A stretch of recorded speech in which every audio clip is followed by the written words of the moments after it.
It was like starting clubs and starting farmers market booths and like throwing warehouse parties. And so I ended up dropping out of college and going into beverage. And just by luck, I helped a friend start a kombucha company up at 20.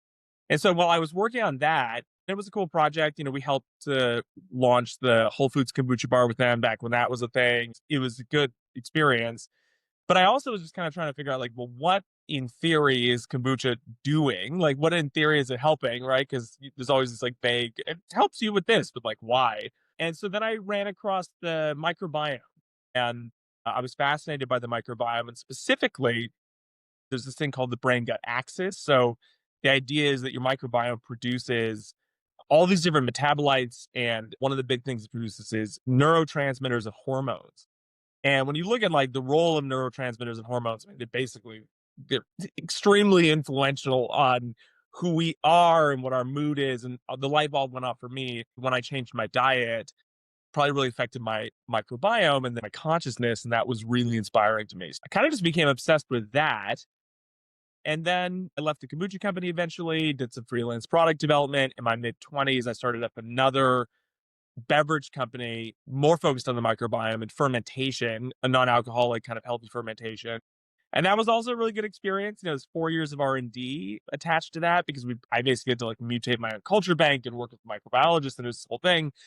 And actually the kind of important moment there is in 2010, actually, we'd had these kind of breakthroughs on the technical side with the product. And I was really happy with the outcome. And I was kind of sitting there just being like, well, I can kind of do anything with this. It's kind of like a blank canvas. Well, if I really care about people's health, I should try to do more than just make this another health drink. That's actually when this healthy soda idea was born, because that company was basically like a probiotic soda. And back then, we had advisors who had very successful companies who basically told me that going into soda is like the craziest thing you could do. It was the stupidest thing you could do. The data didn't really support it. I mean, soda had been declining for, I think, about 10 years straight, like a point and a half a year. But when you're a $50 billion category, that represents a lot of dollars. Going into a declining category, but also a category that has some of the most powerful incumbent brands on the planet, right? And I remember this one particular advisor basically was just like, if you decide to pursue this healthy soda thing, I'm going to stop advising you because I think you're wasting a gift from God. It's so stupid.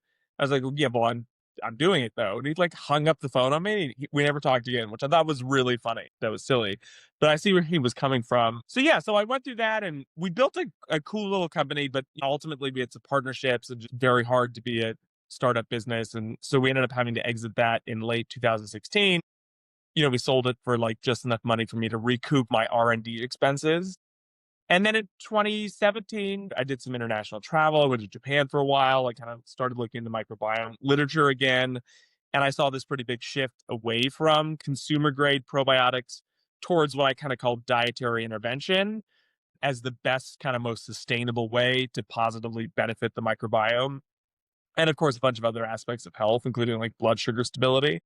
And so looking through all the literature, I was like, okay, the things that seem to be present in these indigenous diets and missing from westernized diets are fiber, prebiotics, and nutritional diversity. So those three things basically are the functional blend we call OliSmart that powers all the OLIPOP. And then on the back of some of the positive signals I got off of Obi, my prior business, I was like, all right, I'm just going hell for leather after this soda territory. And that was obviously the winning ticket. So that's the long story of how we got here.